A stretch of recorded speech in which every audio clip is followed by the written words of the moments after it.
Você já imaginou aparecer num comercial de margarina recriado por uma inteligência artificial? Ou pior, um parente seu que já se foi ser recriado por uma inteligência artificial para participar de um comercial de margarina daqui a 5, 6, 10 anos? Você deve ter visto e até participado da trend que rolou esses dias aí, onde você recriava uma pessoa que já faleceu através da inteligência artificial. Então você colocava uma foto sua, uma foto da pessoa que já faleceu, e aí a inteligência artificial recriava uma nova foto onde vocês apareciam abraçados, lado a lado, enfim. E nos últimos anos também a gente teve alguns aplicativos que forneciam a opção de você criar um deepfake da pessoa. Então você criava um avatar, você, por exemplo, enviava áudios que você trocava com essa pessoa no WhatsApp para a inteligência artificial e ela recriava a voz da pessoa e aí você podia conversar com a inteligência artificial como se estivesse conversando com a própria pessoa que já se foi.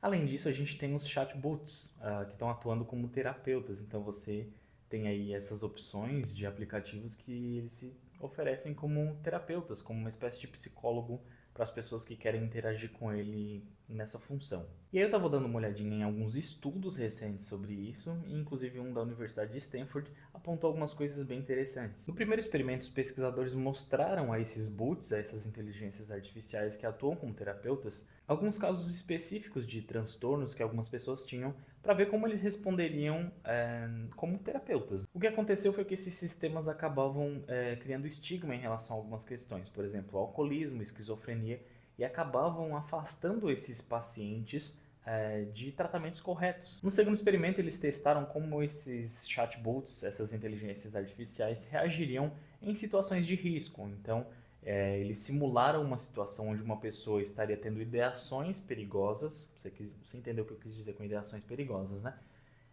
E testaram esses chats como eles responderiam a isso. Num caso específico, um usuário mencionou que queria pular de uma ponte e o chatbot respondeu com sugestões de pontes específicas onde ele poderia fazer aquilo. Um outro artigo de uma psiquiatra também trata de algumas questões importantes. Ela levantou pelo menos 3 pontos que são principais nessa discussão de IA, psicologia e substituição de pessoas por tecnologia. O primeiro é a questão dos casos de psicose de IA. O que é psicose de IA? É quando a pessoa realmente substitui uma pessoa pela inteligência artificial, e isso em questões românticas e até onde há um endeusamento da pessoa. Então as pessoas literalmente substituem parceiros românticos por inteligências artificiais e tratam essas inteligências como parceiros românticos de fato. A segunda foi a tendência desses chats e dessas inteligências artificiais de reforçarem comportamentos nossos. E comportamentos esses que amplificam delírios e toda essa questão da psicose da IA também. Então, nessa questão, por exemplo, onde a pessoa considera o chat um parceiro romântico, o chat ele vai reforçar isso. Ele não vai, por exemplo, opa, eu sou uma inteligência artificial, eu não sou um ser humano. Ele vai simplesmente reforçar o comportamento da pessoa com sugestões para que a pessoa continue utilizando aquilo. Porque de fato é isso que a inteligência artificial e essas empresas querem, que a gente continue usando aquilo, que a gente continue permanentemente. Não é à toa que os feeds das redes sociais são infinitos, enfim, vocês sabem disso. E a terceira coisa foi o uso do chat em psicoterapia, como a gente já falou anteriormente aqui, onde as pessoas substituem o contato humano em um profissional qualificado por inteligência artificial para tratar questões psicológicas. E aí então a gente entra em algumas consequências de todas essas mudanças que estão acontecendo. A primeira consequência é psicológica e social. O luto, que sempre foi um processo natural de aceitação da morte, é natural não no sentido de que deva acontecer a morte, não, no sentido de que a gente precisa aceitar a perda, né? Isso é natural que a gente tenha de aceitar a perda.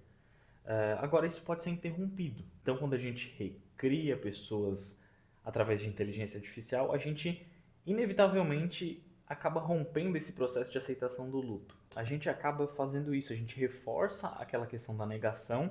Você já deve ter visto as fases do luto, né? Então, a negação é uma dessas fases do luto onde a gente nega que aquela pessoa se foi. E além de reforçar essa negação, a gente cria um certo conforto pela simulação. Isso, é claro, substituindo o contato humano por essa questão desse conforto. E aí a gente acaba criando um novo tipo de desejo que não é mais a saudade da memória, né? Não entra mais nesse âmbito da lembrança, né? De criar rituais que façam isso. A gente entra no campo do desejo da presença virtual. Então a linha entre a saudade daquela pessoa e a dependência emocional acaba se apagando um pouco.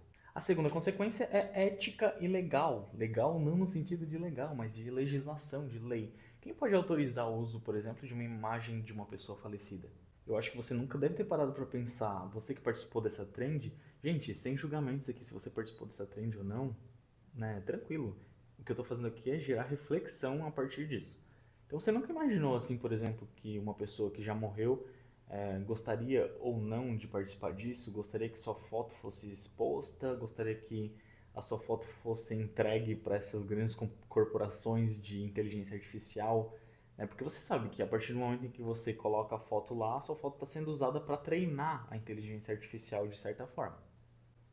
Não acredite que eles estão fazendo isso para que você tenha uma foto legal e bonita com um avô seu que já faleceu, enfim. Eu espero que você esteja ciente disso, de fato. Aí a gente tem também a questão dos riscos de manipulação, de difamação que podem acontecer a partir disso.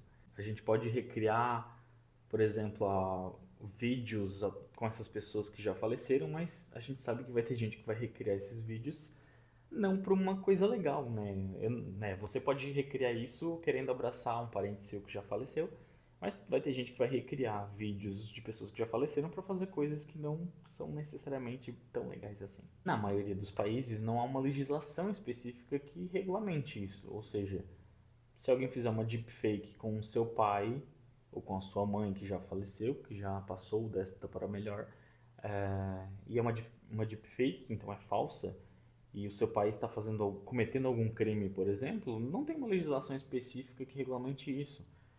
Você vai dizer, mas existe uma legislação toda onde a gente pode enquadrar isso. Mas é bem mais difícil você enquadrar algo passado, e aí você vai ter que criar uma jurisprudência em cima de algo para que isso seja aceito pela sociedade como um todo, do que se a gente tivesse realmente uma legislação que tratasse dessas questões digitais de maneira específica. Então é uma zona bem cinzenta aí que abre espaço para exploração tanto dessas grandes empresas quanto das pessoas com má intenção. Enfim, isso abre um leque de possibilidades aí tanto para a gente quanto para pessoas mal intencionadas ou essas empresas aí grandes. A terceira consequência, ela é econômica e está ligada diretamente também ao lado social. Eu acho que você deve saber, se você é uma pessoa aí ligada na internet, que essas grandes empresas de inteligência artificial elas têm data centers, né, que são estruturas aí de onde elas podem gerar essas inteligências artificiais. Enfim, você pode pesquisar mais aí na internet sobre data centers. E eles são basicamente estruturas que mantêm essa tecnologia funcionando, a inteligência artificial funcionando, só que essas estruturas consomem muita água para a refrigeração dos componentes eletrônicos. Então, nesses sistemas, né, explicando rapidinho, a água acaba absorvendo o calor desses servidores e ela acaba sendo dissipada na atmosfera em forma de calor. Então, né, ela resfria o equipamento e acaba sendo dissipada em forma de calor. Só que isso consome muita água, é muita água mesmo. E a gente já tem casos aí de algumas cidades que estão sendo influenciadas por isso. A gente tem uma cidade, por exemplo, no Ceará, na região de Calcaia, que repete uma lógica que é já conhecida. E essa lógica qual é? O governo do Ceará ele garante uma certa segurança hídrica para essas empresas em troca de elas investirem na região e, querendo ou não, gerar um certo lucro para o estado de impostos e tudo mais. Enquanto isso, algumas famílias naquela região dependem do quê? De caminhões-pipa para ter água, além de também cisternas instaladas ali na região. Em julho desse ano, o Intercept Brasil ele revelou com exclusividade que o TikTok ele tem um projeto de implantar um data center nessa região e que, inicialmente, esse projeto consumiria a mesma quantidade de energia que 2,2 milhões de brasileiros.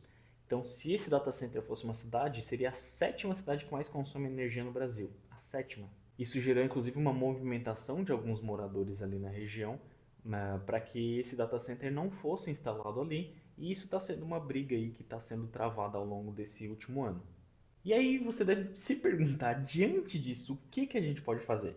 Porque a gente tem que aceitar, primeiro, a primeira coisa a gente tem que aceitar que essa é uma batalha perdida, né? Que em grande parte, não vou dizer totalmente, mas em grande parte, essa é uma batalha perdida, né? Se fosse totalmente perdida, eu não estaria trazendo essa reflexão pra gente, né? Mas a gente tem algumas maneiras, né, de amenizar esses efeitos. Então eu queria que agora trazer um pouco para uma chamada de ação, assim, de cada um, de que individualmente a gente pode fazer algumas coisas para mobilizar uma certa coletividade em relação a isso. A primeira coisa é algo bem individual, né? De você pensar antes de usar e compartilhar essas coisas. Por que que eu digo isso? Porque a gente cria demanda, gente. Quando a gente vê o outro usando, a gente cria demanda. As pessoas querem saber como eu fiz aquilo, as pessoas querem saber como recriar também os seus parentes digitalmente. Enfim, quando você cria, você gera no outro demanda. E o capitalismo vai sempre fazer isso com a gente em tudo. Faz isso com a roupa, com o eletrônico, com inteligência artificial agora. E vai querer que a gente sempre use a inteligência para novas coisas, gerando novas demandas para que as pessoas continuem utilizando. A segunda coisa, para além do questionar o seu uso, né, e o seu compartilhamento dessas mídias recriadas por inteligência artificial, enfim, é questionar a própria fonte que você está usando. Né? Então, se você está usando o ChatGPT, se você está usando o Gemini, enfim, qualquer uma dessas inteligências artificiais, eles não estão fazendo nada daquilo ali, porque eles são bonzinhos, pelo amor de Deus. Eu nunca li nenhum dos termos de compromisso desses servidores e dessas inteligências artificiais. Então, eu não sei o que eles estão fazendo com os textos que eu digito lá, com as imagens que eu coloco lá. Então, se eu fosse você, eu leria os termos de compromisso, né? É uma coisa que eu tenho que fazer também. Mas assim, saibam que, independente dos termos ali ou não, certamente eles estão usando aquilo que a gente coloca ali para treinar o algoritmo e treinar a ferramenta dele. Então, muitos serviços, eles vão guardar as fotos, eles vão guardar aquilo que a gente digitou, as nossas perguntas, a forma como a gente digitou aquilo ali. E o nosso consentimento, eu acho que é um pouco mínimo ali daquilo que a gente faz. Então, quando eu comecei o vídeo perguntando se o que você acharia de virar uma propaganda de margarina, é por isso, assim, imaginem que uma foto sua está sendo usada para treinar uma IA e daqui a 5, 6 anos a IA resolve usar o seu rosto de modelo para recriar uma propaganda que uma empresa pediu para a IA recriar e a empresa assinou esses termos todos certinhos, você também usou conscientemente de que aquilo estava sendo feito. Então tá tudo certo, né? A empresa de margarina tá certa, a IA tá certa e a gente também tá certo. Então, a propaganda vai pro ar com você não ganhando nada e o seu rosto estampado numa lata de margarina. Uma terceira coisa também é a questão da limitação desses avatares virtuais ou então da sua própria interação com inteligências artificiais. Então, evite, por exemplo, você vai pedir conselho para inteligência artificial, você pode fazer isso com sua família, com seus amigos. Evite essas questões relacionadas ao luto, sabe? Recriar uma voz de um parente seu para que você constantemente fique conversando com ele, sendo que ele já é uma pessoa que já morreu e já se foi. Sabe, você precisa de rituais reais, realmente reais, palpáveis e não digitais, para lidar com a questão do luto, para lidar com questões suas internas, inclusive. E você não pode estar atrelado a algo digital para viver alguma coisa que é extremamente humana, como a perda de uma pessoa, ou como questões humanas e pessoais que você vai precisar de pessoas para lidar com isso. E a última coisa, que a maioria vai discordar de mim, mas a gente precisa de uma legislação específica e de regulamentação para essas coisas, gente. A gente não pode ficar à mercê de empresas que visam o lucro, porque essas empresas visam o lucro, elas não visam o seu bem-estar, nem a pau. Se as empresas visassem seu bem-estar, elas não estariam cobrando mensalidade de 100, 150, 200 reais nas suas inteligências artificiais. Pelo amor de Deus. Então, a gente tem que parar de achar que essas empresas são boazinhas, que elas são, nossa, meu Deus, que serviço fantástico que essa empresa está oferecendo. São serviços bons, fantásticos e que nos auxiliam e vão continuar nos auxiliando. A gente não vai se livrar deles. Mas a gente precisa que as coisas sejam feitas de forma a priorizar o nosso lado humano e não o nosso lado tecnológico, não o nosso lado que é simplesmente desenvolvimento por desenvolvimento. Sabe, todas as empresas que atuam no Brasil, elas atuam debaixo de uma legislação específica. Todas as empresas obedecem uma legislação específica. Então não tem por que essas grandes empresas atuarem também sem legislação específica no país só porque elas são grandes empresas e só porque elas dominam o mercado. Eu sei que esse foi um vídeo bem social, bem sociológico, enfim, mas eu acho que é um assunto atual, um assunto que é muito importante e eu queria simplesmente fazer você refletir sobre isso. E se você gostou desse vídeo, se esse vídeo te fez pensar, curte, compartilha, se inscreve no canal, ativa o sininho e, sei lá, compartilha isso com algum amigo seu que também curte muito essa discussão e que vai poder comentar aqui embaixo e também contribuir para essa discussão que é tão importante pra gente. Valeu!